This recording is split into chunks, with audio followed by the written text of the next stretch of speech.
Hello, and welcome to the Charmed Life podcast. This podcast is about magic, mysticism, metaphysics, and the unconditional love of the universe. I am your host. My name is Tricia Carr. I'm a spiritual teacher, empathic channel, medium, animal telepath, and also for this episode, it's probably good to mention that I'm a hypnotherapist. I'm also an ordained metaphysical minister.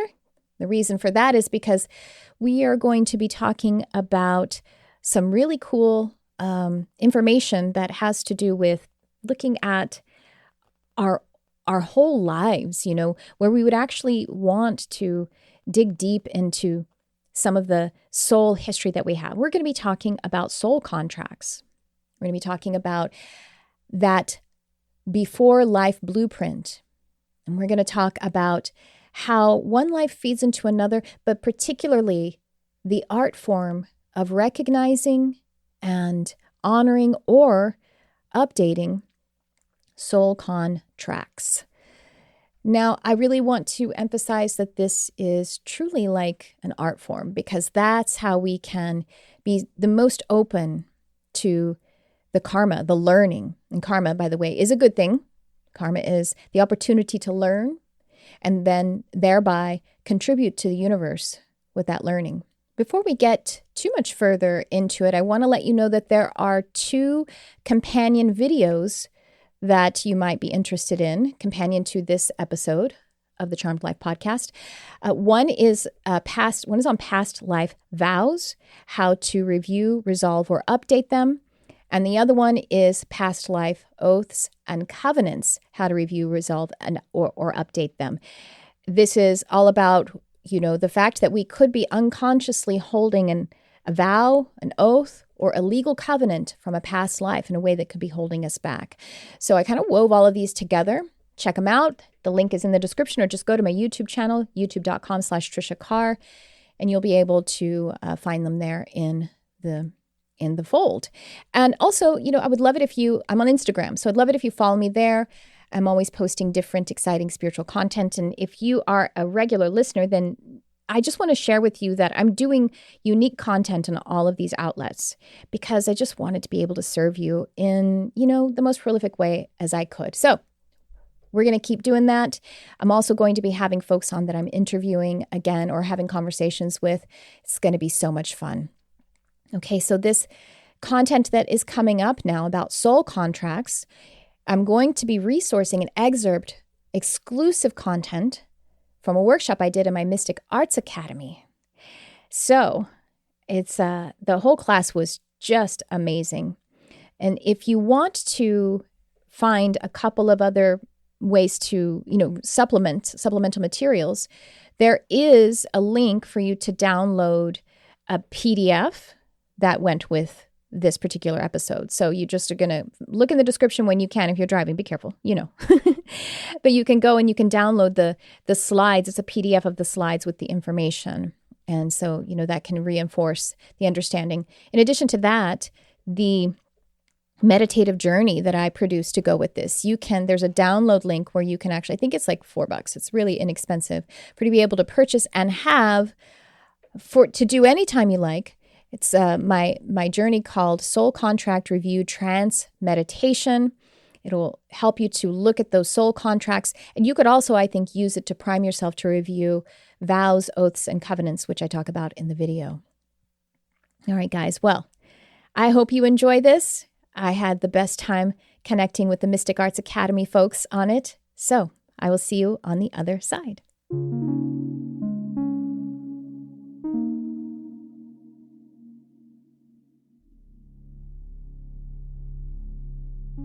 Welcome, everyone, to the Soul Contract Workshop here in the Mystic Arts Academy.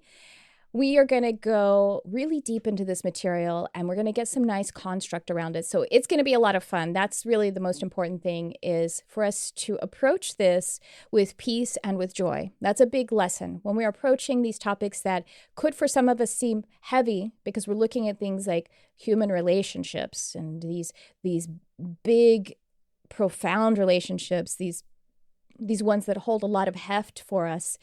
But what we need to, and then our identity within them and what that means for us. But what is key to this is to realize that it is an art form. and that it is something that is done from the perspective of source energy, from the perspective of your partnership with God. And God sees everything as valuable. God sees everything as just an opportunity for more creation, more creativity, and that's what's really important for us.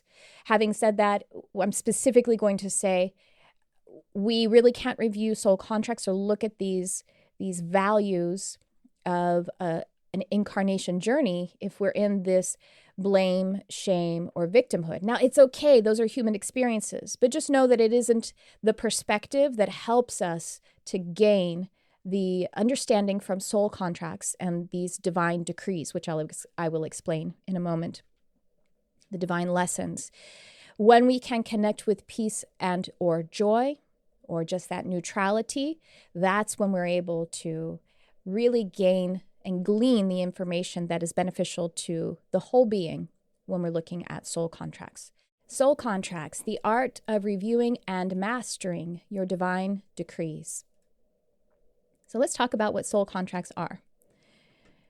Soul contracts, these are agreements that are made pre-birth between two or more parties being souls.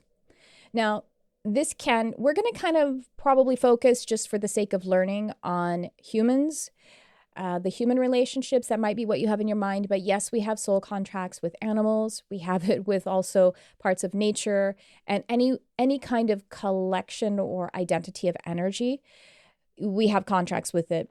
And as we're going to understand that, really the most important contract, really fundamentally what we have, is a contract with ourself. Well, let's move on. Each party agrees to provide a catalyst to one another in alignment with the mutual pursuit of the individual's divine lessons. And I have in there parentheses, decrees. So that's what any relationship, any significant relationship, is providing catalyst. It's providing some place to help us to depart from where we already are. A catalyst is something that moves. It's something that disrupts even. If we just had if we have a relationship and everything was just so vanilla and so in alignment, then there wouldn't be very much happening. And so that's what soul contracts are about. And that doesn't mean that it's all negative. It can be positive as well. And the catalyst is to help one another to pursue their own divine lessons. So I'm going to give you catalyst for you to pursue your divine lesson, and you will give me catalyst to pursue mine.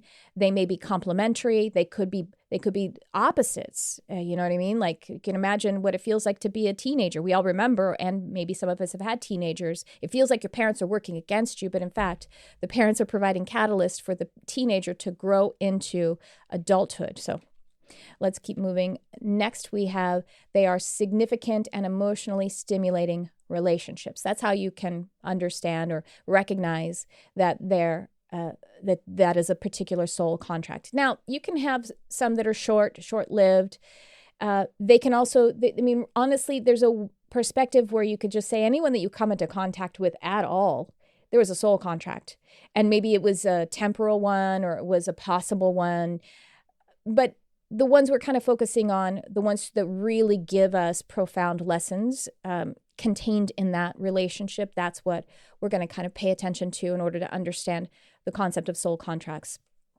Because if we think about, the barista at Starbucks and the person who works in, the building that I work in, but at a different company, so we pass each other in the elevator and we exchange a few pleasantries.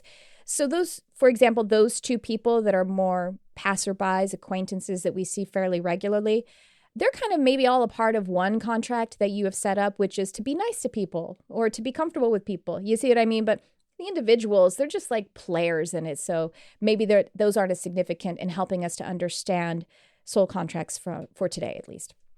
Soul contracts are composed of pursuits of expansion. We're going to talk about that when we look at the pre-birth experience. Soul contracts are composed of pursuits of expansion, the divine lessons that become divine decrees. So divine lessons, this is what we are identifying when we're in that pre-birth experience. We're using the word divine decrees because as we are dispatched into the incarnation from that higher self oversoul, soul vortex, and then we become the avatar living that out. If you think about it like the video game, even though I don't play video games, it is such a great metaphor for us that we created to understand how we're actually functioning here. I'm playing a video game, right? I create a character, and now you can actually design them however you like. They're really advanced. And then I'm the player, but I'm actually sending the signals down to my player in the game. I mean, I'm the one who's the real, I'm the one who's the mind, and I'm sending the signals down. So when I, who am actually sending the signals as the manager of it, when that game console can conduct that to my player, like if you had a glitch in the system and the player no longer responded, then you wouldn't really have the intentions of that higher self to be able to come into, to unfold. And the way that shows up in our life is if we feel in resistance or we feel that negating energy, then we're pulling away from that connection that we have with the main the higher self. So if there was a free will component that was possible in video games, like an AI kind of thing, then, and it could actually go rogue and disconnect from the person who was actually sending the signals from the game console, then you wouldn't be able to accomplish much in that game. So that's what if that's making any sense to you. But this model really helps us to understand what's going on. You see, the player in the game doesn't really totally know that there is someone high, there's a higher version of themselves that is sending the signal. But we here we've awakened and we've recognized that. We not only understand it intellectually, we resonate with it, we feel it, and we feel that resonance. When we feel positivity, when we feel that good feeling, then that flow of information, that flow of energy is intact. So this idea of decree, a decree means a directive. It means a plan that is being executed, implemented. So from the pre-birth perspective, we have lived however many lives. We're this soul, this pure potential. And we have maybe a history of some growth that we're drawing from. And if you can imagine yourself, whatever might seem like a drawing board for you, some kind of meeting room that's just where you're going to come up with a project. And there are participants. You're the head of the project. You are the executive, but you have this whole committee, this whole council. Maybe it's even countless. And they show up to say, and they're counseling you, and you say, listen, so I really have learned that I have all this value in service, and I've been able to be, let's say this life I was a servant, and in this life I was a priest or a nun, and in this life I was a parent who had a lot of children, and so there was a lot of service. So I really feel like I want to learn another side of service, and I want to really be a leader, because I've had all these lives where I was definitely of service, and the leadership didn't really show up as prominent in those experiences. So leadership is something that's really important. What do you think, Archangel Gabriel? What do you think would help me with leadership? Archangel Gabriel says, well, communication, learning how to use your voice and to really explore what it means to express. But the best way for you to do that is to grow in the communication. If you go in and you just have all of these talents that are just online, you won't really learn anything about it. So maybe we could put you in a position of some kind where it's more of a challenge to overcome, with learning how to be very communicative, to execute your ideas, and to be ingenious and expressive, because that will put you as a leader in certain positions. And then you turn to Ariel, and Ariel says, well, I think that confidence is going to be really important, self-esteem. So let's make you really, really sensitive. Because if you go in really, really sensitive, then you are going to understand that having true self-esteem means having self-esteem, having esteem for all of your brothers and sisters collectively. Because false self-esteem is that you are arrogant. You want real esteem. You want real truth because you want to be a real leader. And a real leader is concerned about everyone. So let's give you extra sensitivity so that you can learn how to make that a strength and a tool. So these are some of the things that, like your counsel, but then your mom comes in, the soul of your mother, and she's like, well, last life, I was your child. And, we had the relationship that we had. So how about I'm going to come in now with a little bit of arrogance and narcissism. And then you're going to probably be a little codependent with me because you're going to feel overwhelmed by me. And then that is going to help you to grow that sensitivity and to figure out how to use your voice. And so there you go. That's a contract between these two souls, the person who, is going to be your mother. And then you do all of this stuff. And what's happening here is it's almost like they're just frequencies. There's energies. And if you can visualize or imagine, there's like this vortex of energy. And, boom, Gabriel suggested this. But you're the one who says yes or no about it. All of it is up to you. Boom, I'm going to do this. And so you're going to be my mother. Perfect. Okay, great. And mom, by the way, is going to be learning about being, about listening. It's not just about her. If I'm learning how to use my voice, mom is learning how to listen and how to be patient and all of those things. This is an exchange. It's always a balance and exchange. Boom, we're putting all of these energies, like we're making a cake, but it looks like a vortex of energy. And we're adding this little nutmeg over here from my cousin who, maybe he was weird in high school. And there's, all these different things that we're going to do. And then we have this vortex of energy that has all these potentials for divine decrees, divine lessons that are going to help us to expand. This expansion that we're doing is going to be our contribution to the universe. And so that's why we're doing it. That's the whole purpose of doing it, is so that we can contribute. I'm stopping the share for a second because I'm going on for a while. So this vortex of energy, now we take that, and with all of our counsel, that's not the end of the process of creating these divine these divine lessons that will become decrees, meaning a statement from the higher self to the incarnated self. And we still have this pure potential, but we have a plan. And so we say, okay, great, we have all these things. Now what time space will best enhance it? Well, what time space may best enhance that is it's going to be best for me to be a female. And maybe it's going to be best for me to be a female in a time when it's more difficult for women. They're more repressed. And so we're going to put me in that time period, in this area, in this context. All these other souls are going to come in as the, also contracted to help me. And then, as I move past into the adulthood, some of the other contracts include, ways that I can actually enhance that leadership. So maybe I'll attract a partner who's going to challenge that even more. Or maybe I'll attract a partner who's going to maybe be a temporary partner because I could have gone a little too far with my leadership into testing it out as arrogance. And so I'll actually attract someone who's a little sensitive, and I'm just finding this wobbling and balancing. But if I don't need that because I've worked that out with my mom, then maybe I won't need that person to be that catalyst. So we put that, then we dispatch that frequency from that soul vortex, and it becomes an incarnation. After that, magnetism happens because all of those intentions that were put in, they start to just activate when we're here. And then we're just attracted to people. And this person is interesting and I just found myself working with this person. And then we moved, even though my heart was broken at 5 years old, but I got sat right in class next to my best friend for life, for the rest of my life.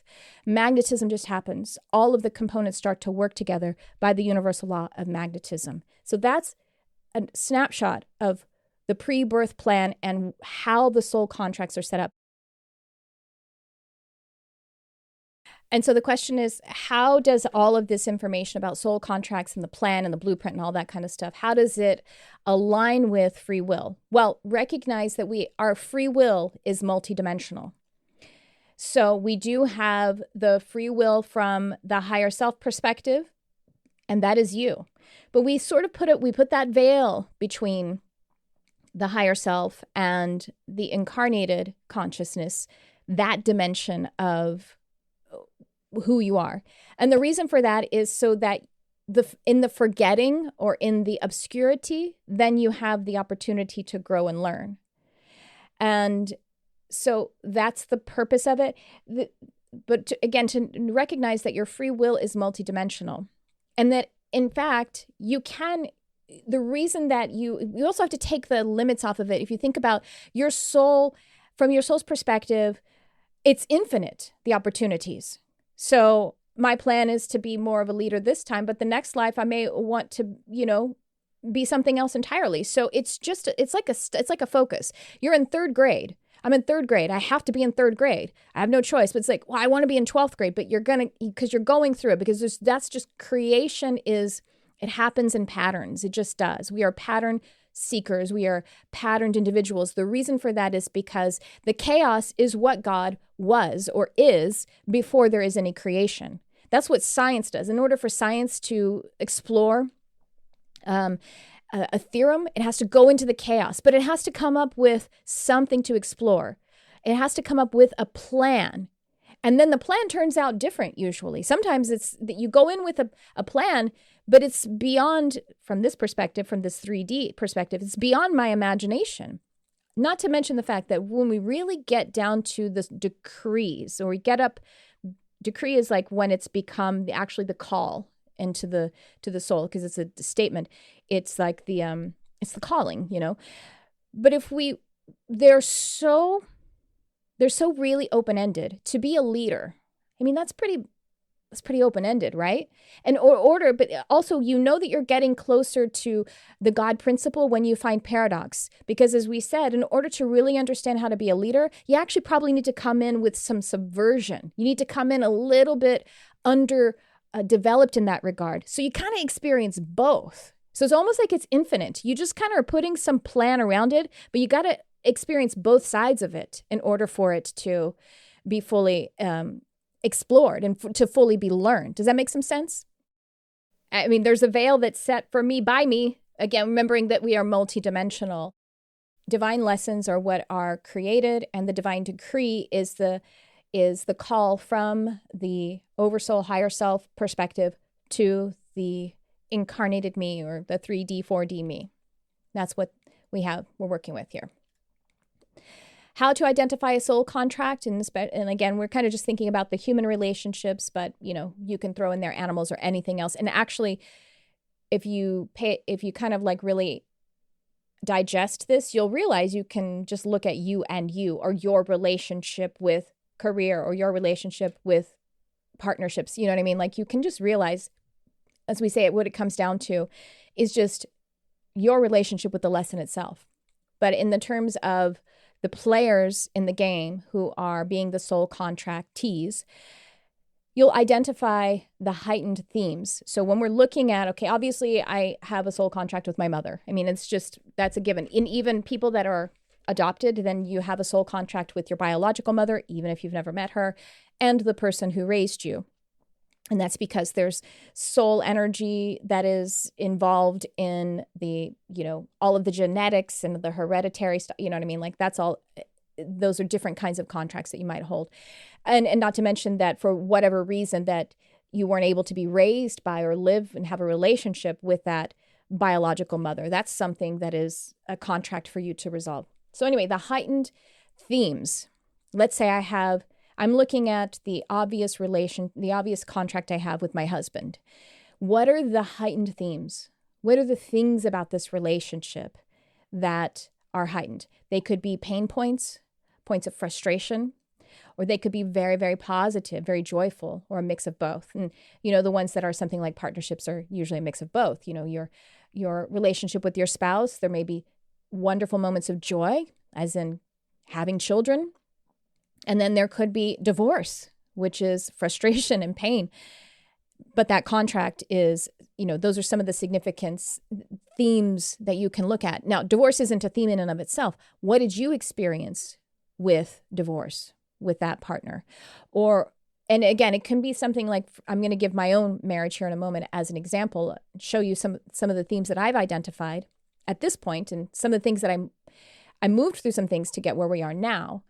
But they were also those old themes that we started with were really resolving contracts that were catalyzed by other people first.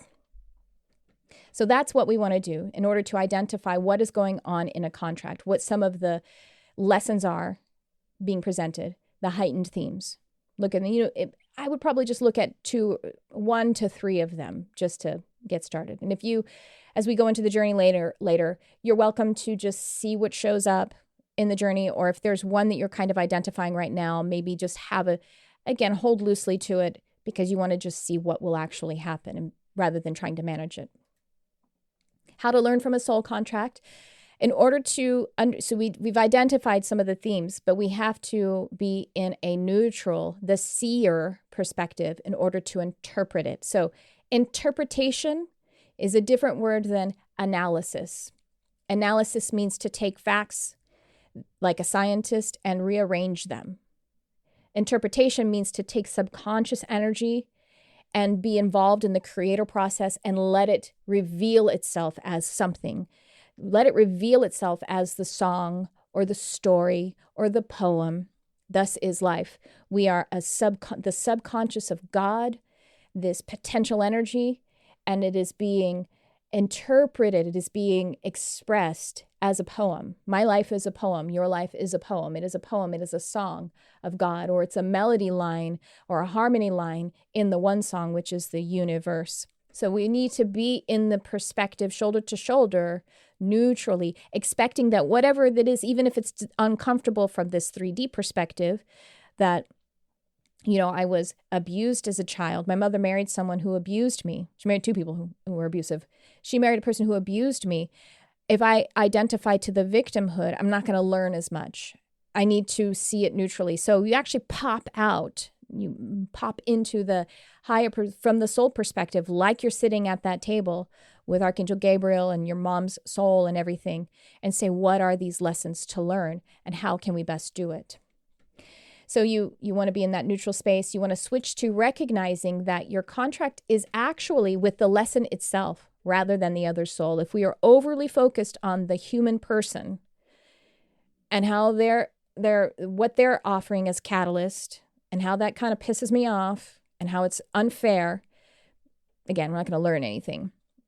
Really just switch to, if we can get to the place where it's really all about me and it's all about what I'm learning.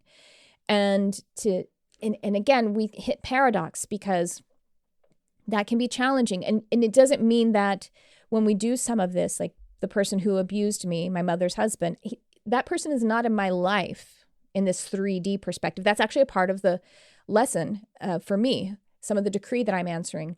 But from my soul perspective, I'm in forgiveness. I'm in peace about that because and I'm actually in gratitude, where you can actually be grateful because someone came into your life. I mean, it's even hard to, not just that this person abused me, that this person abused a child. To be able to be okay with that and even grateful for it because you can see it from the soul perspective. And it doesn't, again, we have to really take the boundaries off, the limits off of it. And it doesn't negate the fact that there is right and wrong, black and white, polarity in the 3D. That person could have offered me catalyst in other ways. And I don't think that person had to abuse me that much. But anyway, you know what I mean? Like there still is some free will, even in the choices that can help us to be catalysts for one another. And finally, on this list here, we have the person is just a conduit for the catalyst, just a player, helping us to be neutral, helping us to take our focus off of the minutia or the conditions so we can be in the unconditioned. So here is an example of a soul contract from my own life, my marriage, and what I am learning. I see that the major things that I'm learning now, where we are in our soul contract, and maybe the overarching one is I'm learning about partnership, acceptance and support, trust, loyalty, and longevity. Those are the places that I am. Now, when we've been together 16 and a half years, when we first got together, we were 30. We're the same age. And the first few years, Brian was just telling me this morning, he's like, when I think back to what you were like those first few years, he goes, you were so disempowered. And like and this is, I'm quoting him, so I'm not saying this about, he goes, but now look at you, you're like a guru. And I was like, stop it. But, and by the way, guru only means a remover of obstacles. So I think any teacher should be helped, holding the space to remove obstacles. But anyway, he was just like looking at, and he didn't know I was doing the soul contract today, because that's just how spirit works. And just that I was coming into our relationship still very disempowered. I had abuse, and then somehow being able to become empowered enough to leave abusive situations. And only 2 years later is when I met him. So I was still wrapping up some of that disempowered energy. And then I got bosses that kind of asked me to, and careers that reinforced some of that so that I could continue to wrap it. He actually didn't offer that. He's so like gentle. So the way that he was helping me with how he was catalyzing me in empowerment was to accept me. You see, acceptance is one of our lessons. And for me to be okay with acceptance, that's a weird part of becoming more empowered. I had to accept myself in order to be empowered. So he was offering me and is offering me acceptance in order for me to wrap up some of that disempowerment to move into my empowerment. Does that make sense? I'm going to pause now. Any questions or comments? Again, just unmute yourself because I can't see you right now.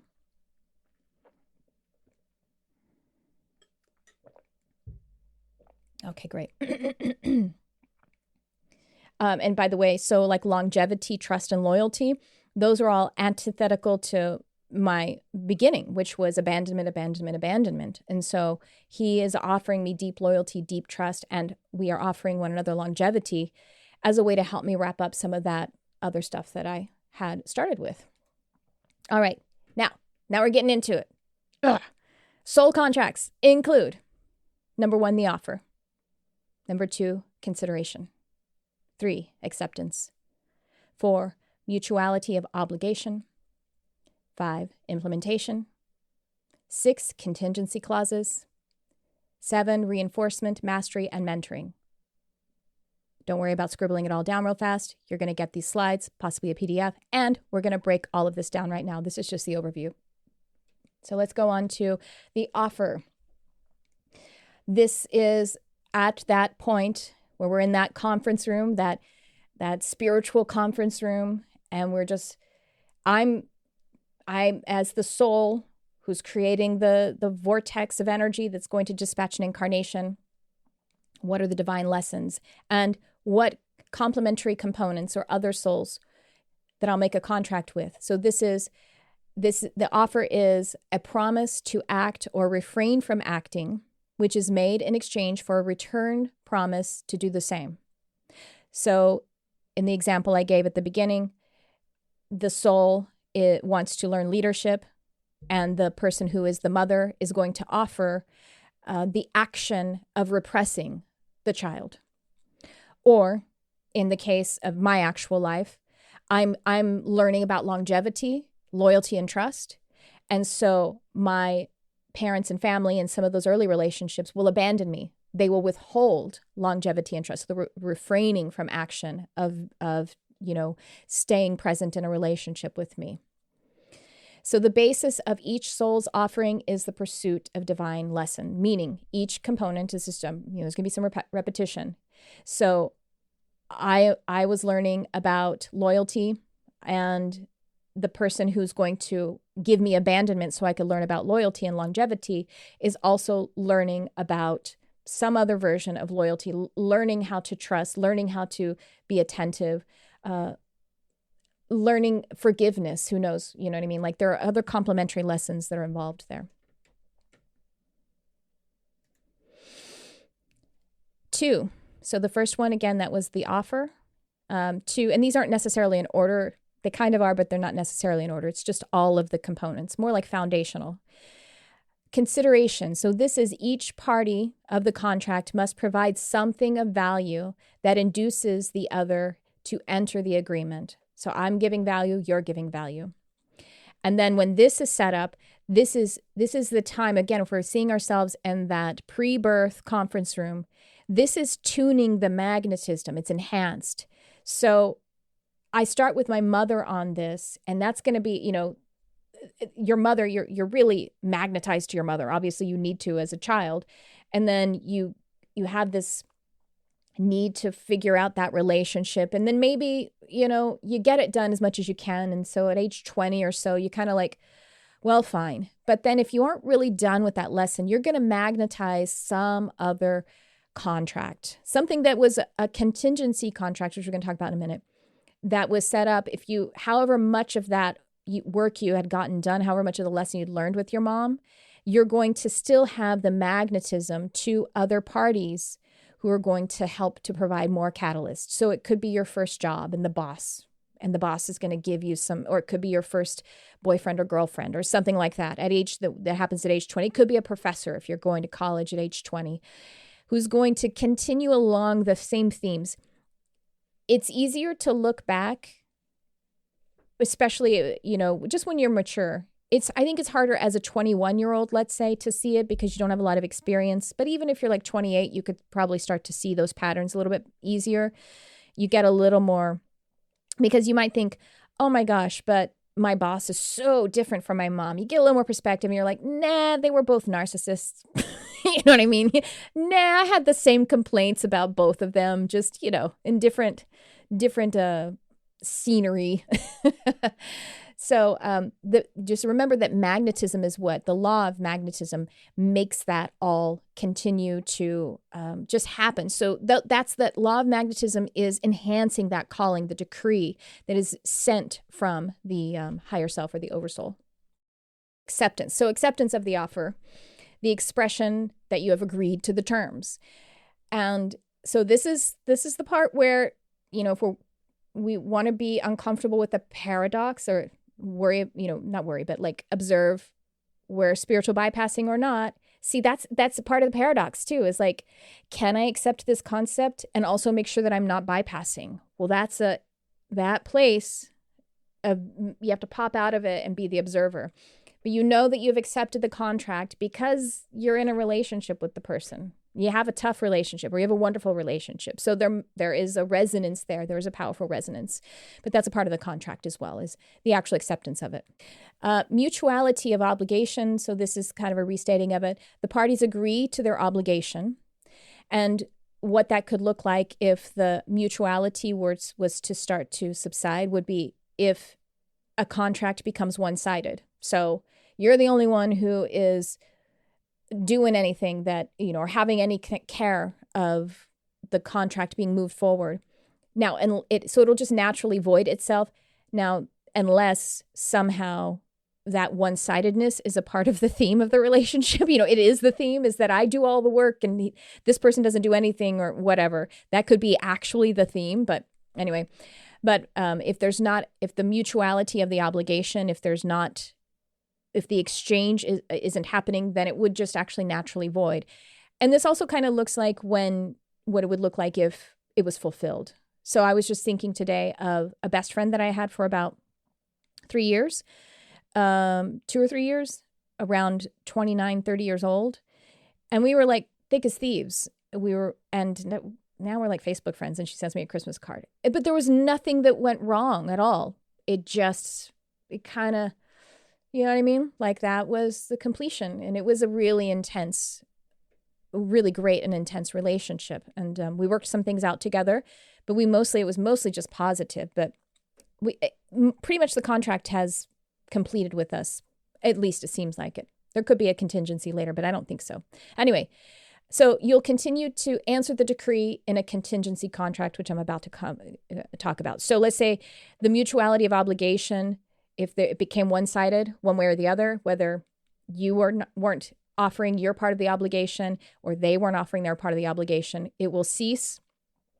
And then whatever's incomplete in the lesson for you, you'll just magnetize yourself to someone else to help you to continue. Remembering that the contract is really with yourself or the lesson.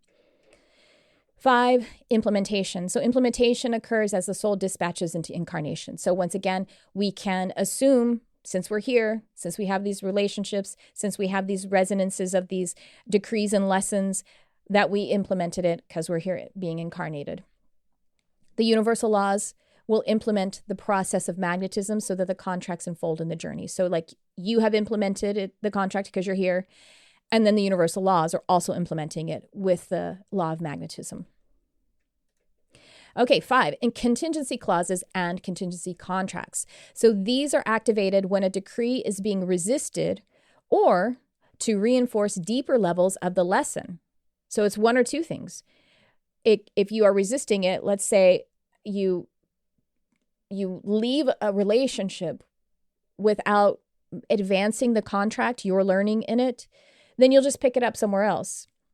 But it could also be that you did kind of fulfill that contract to the degree for both of you, or even just for you, and that catalyst that particular contract could offer you was satisfied, but you need to reinforce it.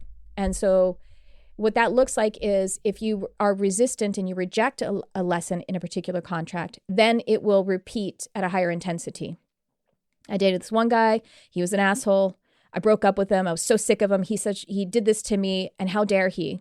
And, I didn't really learn anything. Next guy, this is an even bigger asshole. He's even worse. You know what I mean? That kind of pattern. So that would be when we're in resistance to it. Alternatively, the repetition, when it is because it's a reinforcement of the lesson that you have learned in a particular contract or relationship, then it's because you're learning deeper levels of it. And that will look like a decrease of the intensity. So this guy, he didn't treat me right, but I told him, hey, I am woman, hear me roar. And so I left that relationship. The next guy, he was better, but I still needed to just tell him, hey, I got some things to say in this relationship. And he accepted them. And now we're still together. You know what I mean? Like that, it will decrease in intensity rather than increase in intensity. So that's what we talk about, contingency clauses within a particular relationship or contract. Or if you abandon it or complete it, then you'll get contingency contracts, more contracts that were kind of in the wings. They're in the dugout in case you need them. The potential ones, you made these potential contracts too in your pre-birth if you need them. But if you didn't need them, then that magnetism wouldn't happen. Some things that can come into play just when we're looking at this stuff when it concerns individuals is soul maturity in general and in specific areas. The reason I bring this up is if you look at a relationship where there's supposed to be in this 3D perspective, a power dynamic, your parent is, supposed to be authority over you as when you're, underage, they could be a younger soul than you. They could have not as learned as many lessons. So that could be a part of the theme is for you to be okay with the fact that the power dynamic on 3D doesn't actually match the development from the soul perspective. Now, it could be in general, or it could be in just one area. So let's say, again, if we're just taking your mother, she's a decently old enough soul. But then when it comes to this one area, let's say it comes to the area of relationship, she's all over the place. She's messing it up with your dad, and then your dad met, and then she divorced him for no reason, and then she's dating all these weirdos, but she's really great in all these other areas. A fantastic mom, and given except for that. So she's got some immaturity in that area. And you may be 14 years old, and you're like, wow, I would never mess up relationships that much. You can kind of feel that. So just know that that's some of the stuff that may be in play, and it could be a part of the theme, and it could be something for you to have patience with. And you are actually then being the mentor about that contract for the other person, the example of having completed that. And that completion may be something that's soul history rather than this life. And obviously that can happen with, like in professional relationships, the boss is technically supposed to be authority or superior to you, but, they act like a little bit of a baby in these areas. And so know that could be something that can be a part of it when you're looking at this. And this is not about being arrogant at all. It's actually being humble. When you realize it can take you out of that resistance to, it's not fair that my mom acts this way. You can be like, oh, she's learning something. And I just kind of happen to have completed that. Okay. It actually makes you feel humbler. It helps you to pop out of the judgment. So again, it's not about spiritual bypassing or being arrogant. It's actually about being more humble and more patient and more peaceful. You can consciously void a contract. This is something that comes up a lot. People are like, can you void a contract? Yes, you can. Now, if the contract is completed with it, so far as it concerns the relationship between a person, then that's it. You know what I mean? Like you can just release that person. Maybe if it's one of those ones where the mutuality wasn't met and you can just end that relationship, but you are, again, the thing that you have going on really is with yourself. So in the example I gave of the people who decided to put down their dog, even though he was saying, no, I'm not ready, I would like to just kind of peter out a little bit more. So he agreed, again, just by the logic. And now in this moment, we're going to use logic. If the higher self has to sign off on termination of incarnation, then he agreed to that. He agreed to consciously void the contract. And so they're going to pick up the contract in some other way, the humans. Maybe the dog was okay. Maybe he didn't need to learn anything else. Maybe his part of the contract was, okay, I don't need any more life. Or maybe he consciously voided it and says, I'll finish this when I incarnate again. I don't know. You know what I mean? Like really, again, realizing that we're talking about the incarnation relationship is one thing, but the contract really is the divine decree or the lesson that is underneath it. Now, someone may think, well, can I decide to the free will idea? So far as consciously voiding a contract, if we are talking about a lesson, can I decide I no longer want to learn about value? I don't know. It's kind of hard to change that. I think that you would probably complete the lesson so you can move on to another one. Because if you want to learn about something else, you probably need to, it's almost like you can't skip steps because you put the momentum in motion. And I mean, maybe you could, and you could put it on pause and focus on something else for a while. You're going to pick it up though in another life. Accepting that you have answered and completed the decree. You'll know when you are at peace. That's how you'll know that you've completed the decree or learned the lesson. And then another part of that could be that you need to ignore the conditioned expectations. So let's say the thing that's coming to mind right now is you are a person who has a non-traditional job. Hello, like a lot of us here. And you're okay with that. You know, in order for you to really, really be okay with that, you need to ignore the fact that your best friend thinks that you should just like get a 9-to-5, or that the world at large has different ideas for that. Or maybe you're a person who is really happy in their relationship, but it doesn't necessarily look like everyone else's relationship. I'm okay with the fact, you know, I don't have children and I'm not going to have children. I may adopt, but it doesn't seem like it right now. I'm okay with that, but I have friends who have children who are like, oh, I'm so sorry.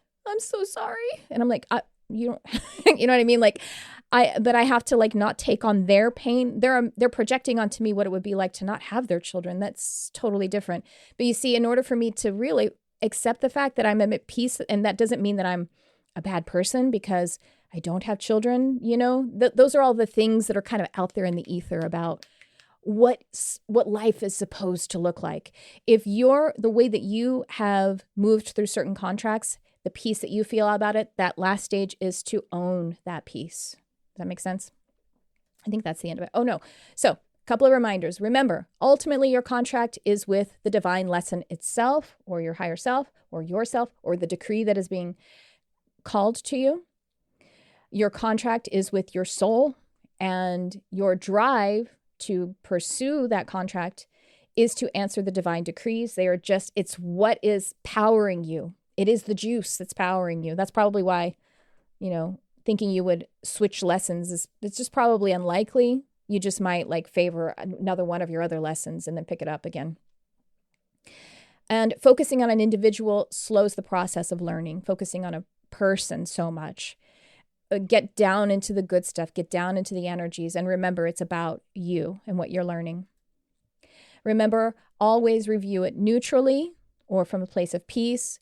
If you can get to joy, that's great, but neutrally. We want to pop out of our 3D feels about it, about our body feels. And then we want to be in that seer or observer position. Like it's a play, like it's something that we're composing.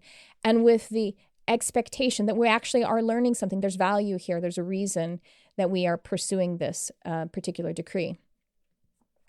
Resistance to the responsibility creates stasis. So it's not my fault. While that is true, again, we're working with multidimensional concepts here. It isn't my fault that my mother married a person who abused me. Of course, that was not my 11-year-old's fault. That's not the point. It's about what I dispatched from that perspective, which was about empowerment, which was about being able to realize I can have a history and I can have a present that aren't dependent. I can have a history that had pain and a present that is peaceful. That's how powerful I am. It's a great lesson of empowerment. So if I can neutralize some of the subjects, then you know what? I still may go to therapy, and that's okay too. I may go to therapy and say, "How dare he?" But anyway, that's resistance to responsibility from the soul perspective. It just keeps us in the same place. When we are able to bring peace and joy into our frequent, as a vibration, then that's basically our compass that will help us to connect to the way that the higher self is sending the decree, sending the directives, and it activates the magnetism of that alignment with higher self. It also activates the magnetism with the ones who are being the catalyst. And by the way, remember, catalyst isn't only or always negative. Catalyst can be wonderful. It can be pure positive, still helping you. Like my husband, when I met him, he has, I was at a place where I could actually attract someone who doesn't oppress people. And he held that space for me. Like he was confused why I didn't have empowerment and yet was still attracted to me. It was the right kind of area where we found each other, and then he held that frequency for me, and then I got to grow from it as well. So he was a mentor to me in that particular contract that I was completing. And so the magnetism to the aligning of the relationships and circumstances and things that are helping you to learn and grow, we don't always have to see them as negative. So remember that we can grow with joy and peace. And that's actually how we learn the most from our contracts, is to be able to be from that place of joy and peace, finding it. And you may have to sit through the feelings of, what the lessons are about soul contracts is the way out is through. And so if you are in the part of the relationship, like I was explaining with that boss, how dare he doesn't respect me. I have to sit, well, what does disrespect feel like? Is that true? Where is this? Is this about me? Do I disrespect myself? You have to let all of that move, because emotions are energy in motion. It has to move in order for it to change. So this is not about bypassing. This is about passing through. This is about going into it. And that's what we can do with all of this idea. Now, I'll tell you this also. All of the things you can really think about, use the word contract on purpose. We signed it. We agreed to it. It may have a termination point. We can extend it. We can add clauses to it. But it really all fundamentally, again, comes down to how it is supporting your learning and your growth and your expansion. And this expansion is your gift, your contribution to the universe.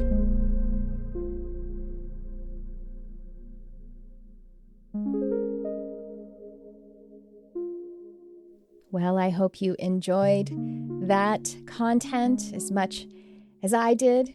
I want to remind you to check out my Mystic Arts Academy. We have twice monthly workshops on subjects like this, going really, really deep, where we interact directly together on Zoom.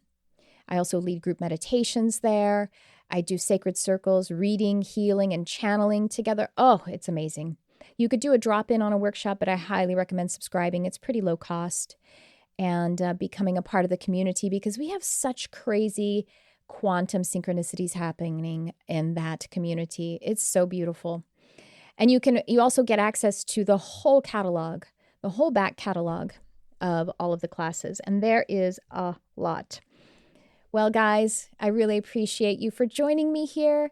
Please subscribe. There's different things going on with how they're presenting podcasts now. So check out your podcast app, however you get them, because they're turning them into channels now. And so just keep your eye out on that. And I'd like to invite you, if you like this, to share it with others and to maybe give me a review, because that really helps to boost me in the algorithm, which is really just like the light quotient of us connecting to one another. That's how I see it.